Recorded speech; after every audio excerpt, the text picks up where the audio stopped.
Don't wish for less problems. Wish for more. Don't wish for less challenge. Wish for more. And attitude diseases are deadly. I mean, they'll destroy all the good. The big question is, what am I becoming here? Because true happiness is not contained in what you get. Happiness is contained in what you become. So that's our major subject for tonight, personal development. Of all the assignments Mr. Schoaf gave me at age 25, this was probably the most difficult. In fact, I'm still working on this one. I think it's an unending challenge to see what you can become. The next subject is called Basic Laws. And it's good to study the basics. And I call these basics primarily because they come from the Bible. He also taught me that the Bible is as practical as it is spiritual, and I found out that's true. If you look at your bank account and your income and you're not happy, there are several places in the Bible to check to see what the heck's wrong, so you can make the changes. And we're going to cover some of those tonight, called basics. Okay, the next subject is my favorite, setting goals. Mr. Schoaf taught me how to set goals. One morning at breakfast, shortly after I met him, he said, "Jim, let me see your current list of goals and let's go over them and talk about them." He said, "Maybe that's the best way I can help you get a better direction started." And I said, "I don't have a list." He said, "Well, is it out in the car or home somewhere?" I said, "No, sir. I don't have a list anywhere." He said, "Well, young man, that's where we got to start." He said, "I can tell you right now, if you don't have a list of your goals with you," he said, "I can guess your bank balance within a few $100s. Which he did. Okay. The next subject is the negative part of the seminar.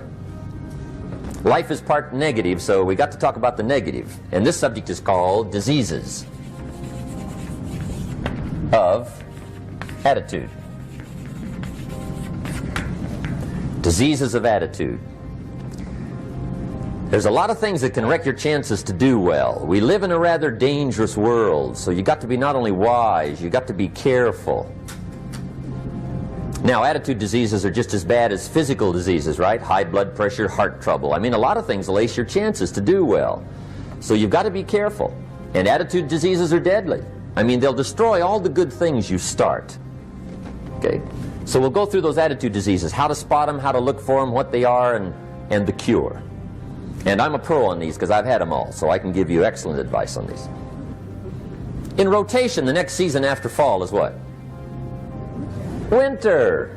Pray tell, how often does winter follow fall? Every year regularly for the last 6,500 that we know of. See, it is not going to change. Now, some winters are long, and some are short, and some are hard, and some are easy, but they always come right after falls. It isn't going to change. Sometimes you can figure it out, sometimes there's no way to figure it out. Sometimes it goes well, sometimes it gets in a knot. Sometimes it sails along, sometimes it gets in reverse. See, that's not going to change. The last 6,000 years reads like this: opportunity mixed with difficulty. That's how it reads. It isn't going to change. It's good to study the majors.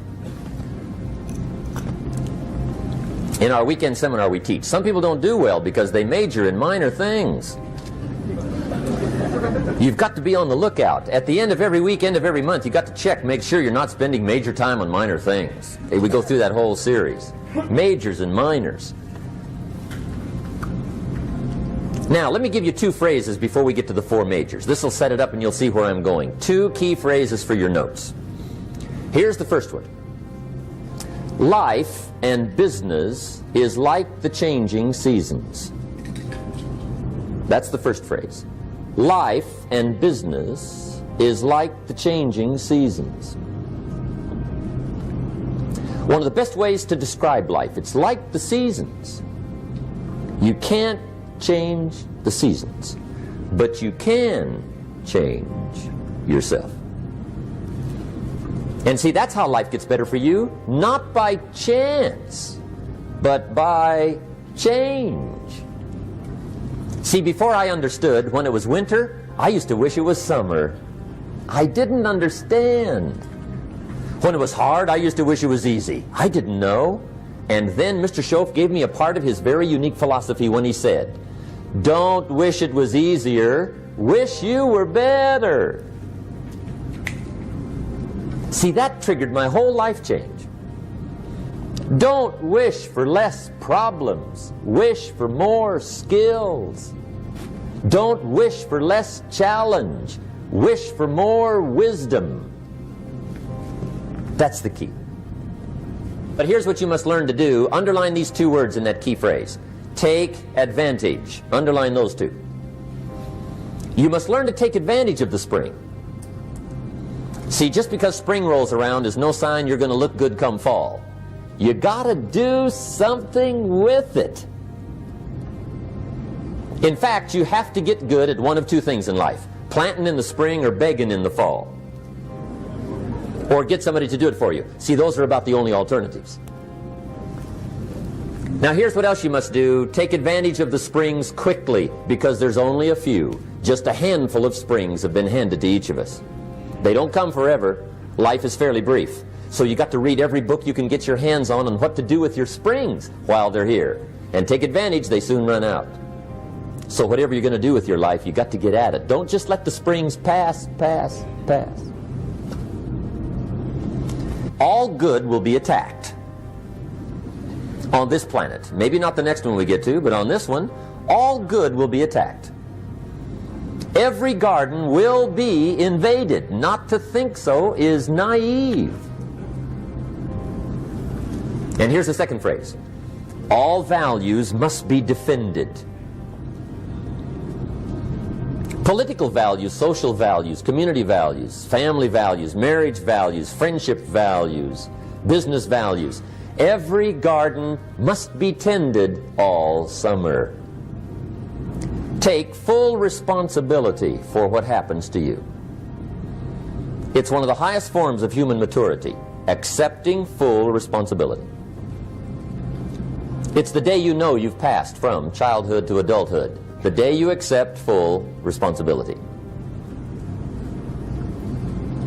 And another note, learn to reap in the fall without apology.